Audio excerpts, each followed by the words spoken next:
सवर की उठा लाली के कीमत चुका देबो। एगो चुमा दे दे पतर की उठा लाली के कीमत चुका देबो।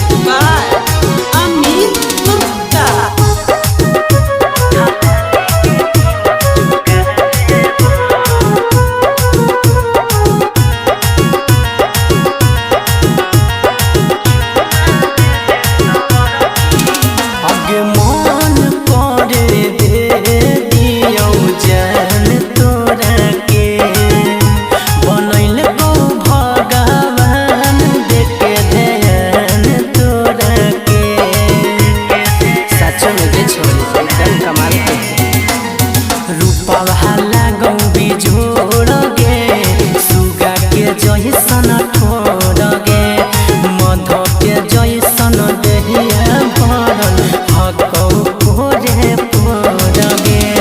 करई नहीं नखरा जे कहमी हम तोरा देला देबो। एगो चुमा दे दे पतर की उठा लाली के कीमत चुका देबो। एगो चुमा दे दे सवर की उठा लाली के कीमत चुका देबो।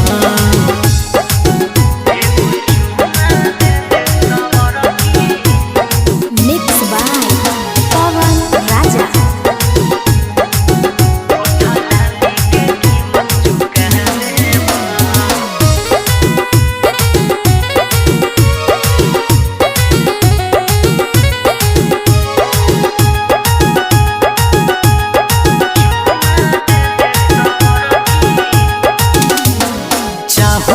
हमरा के तन्हा कबेर मुहाया अपना खोल काहे छुपाऊ ही पगली अपन दिल के राज खोल।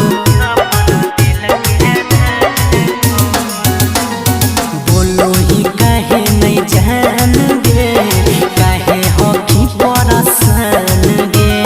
संजय सजना सागर बेदर्दी तोरे पे हम